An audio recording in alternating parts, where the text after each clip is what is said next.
Kepolisian masih menyelidiki penyebab meledaknya sumur minyak ilegal pemirsa di Musi Banyu Asin, Sumatera Selatan. Akibat peristiwa tersebut, 2 orang penambang meninggal dunia, sementara 3 orang lainnya mengalami luka bakar. Selasa 9 September 2025, sumur minyak ilegal yang berada di Desa Kaliberau, Kecamatan Banyu Lincir, Kabupaten Musi Banyu Asin, Sumatera Selatan, meledak. 5 orang penambang tengah berada di lokasi saat sumur ilegal tersebut meledak. 2 di antaranya meninggal dunia, sementara 3 orang penambang mengalami luka bakar serius. Hingga saat ini penyebab insiden ini masih diselidiki kepolisian. Kabid Humas Polda Sumatera Selatan Kombes Pol Nandang Mukmin Wijaya mengatakan pemeriksaan terhadap saksi juga dilakukan kepolisian. Sumatera Selatan bersama dengan teman-teman dari Polres Muba dan juga teman-teman dari Polsek Banyu Lincir masih melakukan kegiatan penyelidikan ya. Mudah-mudahan nanti bisa diungkap ya penyebab dari kebakaran tersebut, dan tentunya penyelidikan ini akan terus berjalan ya. Nanti update akan disampaikan kepada teman-teman ya.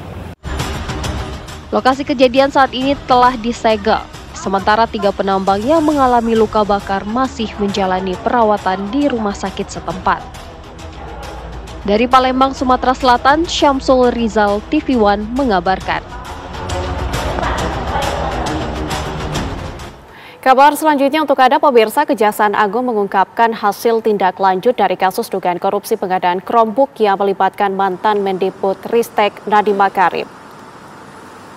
Salah satu hasil tindak lanjut yang diungkapkan Kejagung adalah hasil penggeledahan apartemen milik Nadiem yang dilakukan tim penyidik pada 2 pekan lalu.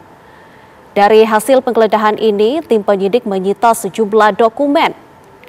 Selain penggeledahan apartemen, Kejagung pun menjelaskan proses pengajuan red notice kepada Interpol terhadap mantan staf khusus Nadiem, Juristan, yang kini berstatus buronan dan berada di luar negeri.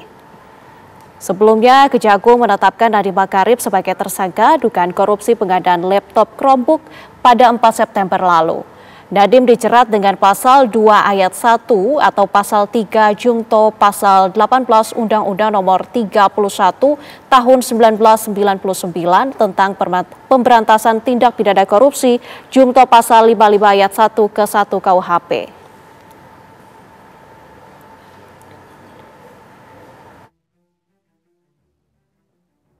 Terkait dengan penanganan perkara Chromebook ini, saat ini pemeriksaan yang jelas sebagaimana teman-teman ketahui terhadap saudara Nadiem tetap tersangka dan sudah dilakukan penahanan oleh penyidik.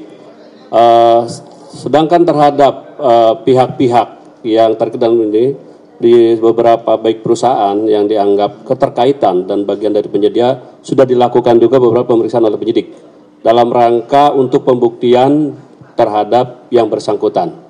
Perbuatan tindak pidana korupsi tidak hanya terbatas kepada memperkaya diri sendiri, tapi memperkaya orang lain juga kan unsurnya sudah jelas di situ. Yang jelas saat ini penyidik tetap melakukan pendalaman bagaimana mengungkap fakta-fakta hukum yang nantinya akan berkembang, apakah nanti ada pihak terlibat yang lain, nanti kita lihat aja. Sementara untuk saat ini Chromebook hanya 5 tersangka, termasuk yang saudara NS itu. Yang jelas on proses, yang sepengetahuan dari kami terhadap misalnya dari NCB sudah ke Paris tuh ya. Kita tunggu aja approve dari Liongnya dari Interpol pusatnya.